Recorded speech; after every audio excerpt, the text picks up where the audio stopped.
Desperate times, desperate measures. You have your seatbelt on? You asking me that now? Oh, hey boys, what did I miss? If you only have 24 hours in a day, your success is dependent upon how you use the 24. You gotta hear me. People talk about Oprah Winfrey, Ted Turner, Warren Buffett. Listen to me. I don't care how much money you make. You only get 24 hours in a day. And the difference between Oprah and the person that's broke is Oprah uses her 24 hours wisely. That's it. Listen to me. That's it. You get 24. I don't care if you broke, you grew up broke. I don't care if you grew up rich. I don't care if you're in college, you're not in college. You only get 24 hours. And I blew up literally. I went from being a high school dropout to selling 6,000 books in less than 6 months. What happened? My 24 hours. I was like, okay, Eric, you got to get a grip on your 24 hours because you're about to be broke for the rest of your life. And that's all I need you to do for me. I can tell you all about your life if you just write down your 24-hour schedule for me and you let me look at it. I can tell you where you're going to be in 5 years. I can tell you where you're going to be in 10 years. I can tell you where you're going to be in 20 years if you keep that schedule. You must define your mission. You need to have a mission for what you're doing today. You need to have an intention for what your next task is going to be. What happens is most people just kind of show up and they go, okay, well, I guess I'll do some stuff, but they have no intention whatsoever, so they end up doing too many things that mean nothing towards their mission. You should figure out what is it you desire in life and figure out the steps to get there and start working a plan to get there and minimizing everything else. Getting very clear on the mission, and working the plan. Everything else, guess what it gets? A no. Until you reach that mission or until you're significantly on your way, that you have free resources to be able to focus elsewhere. And that's what people do. They take on too many projects because they're not clear about their mission. Because I'm guessing if you're watching this, you're somebody who wants to add value and make a difference in the world. So anytime someone asks you to do something, you're like, yeah, let me help you. But that might not have anything to do with the quality of life or the objective or the thing that you're trying to achieve or the service you're really intending to offer, right? And I know how hard it is because I'm so pulled myself towards causes and towards volunteerism, towards helping so many people. But guess what?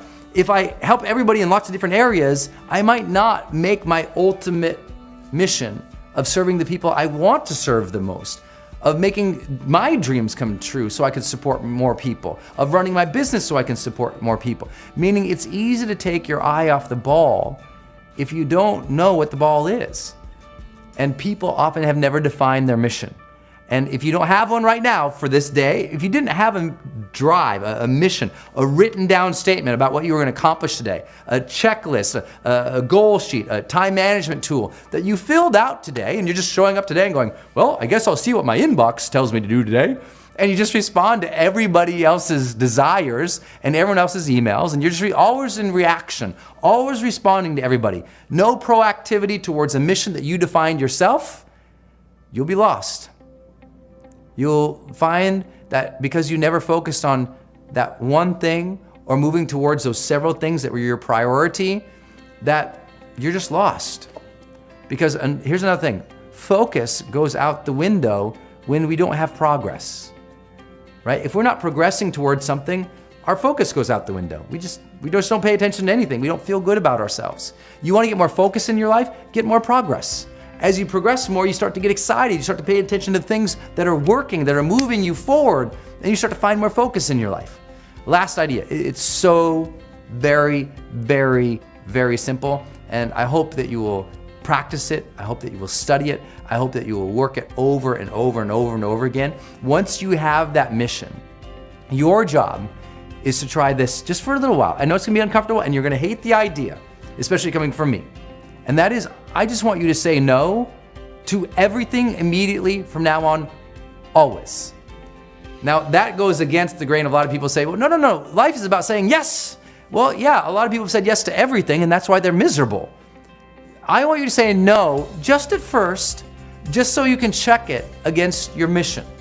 I don't want you to say yes or commit to any projects immediately anymore.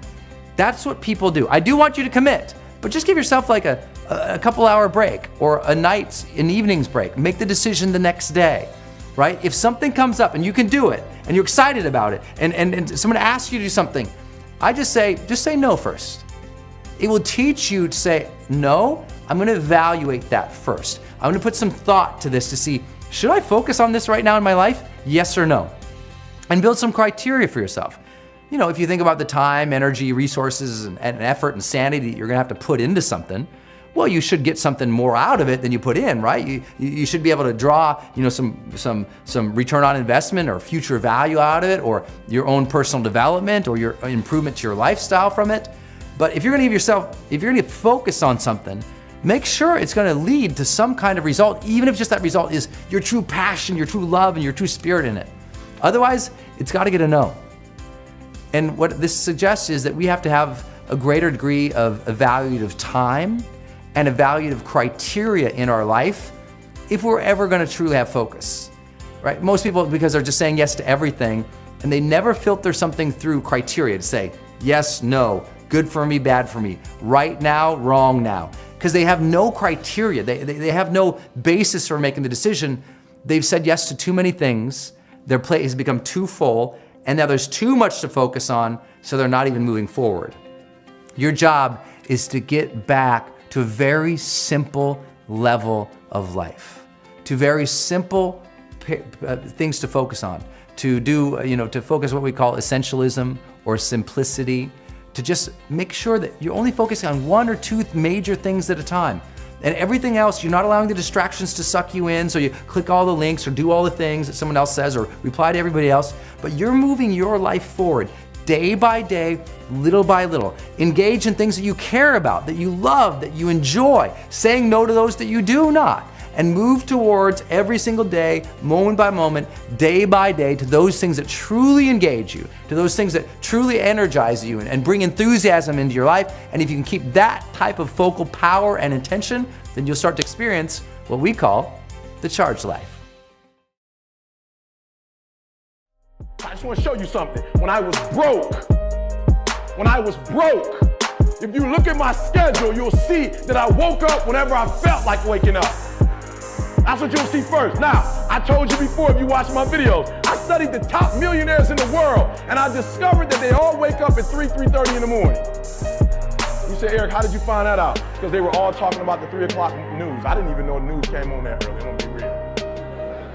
I'm gonna keep it real, like for real, be honest. You have been up and you watched the 3:30 a.m. news. Raise your hand. You watched that. I know. Yep. A couple of y'all lying, but it's okay.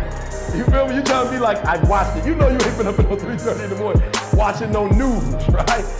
Right? But watch this, 3:30. I start thinking, and I'm like, wow, if they're getting up at 3:30, and everybody else is getting up at 8 and 8:30, the reason why they're successful is not because they're smart.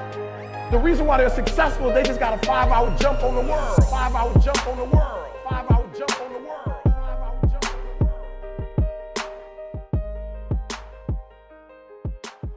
world. Being number one is the result, it's not the goal. It's the mission that leads us. So, what's the mission for the nation, for the USA? What's the mission for China? What's the mission for Alibaba? Always think about the mission. And the mission drives you. It's not the number one drives you.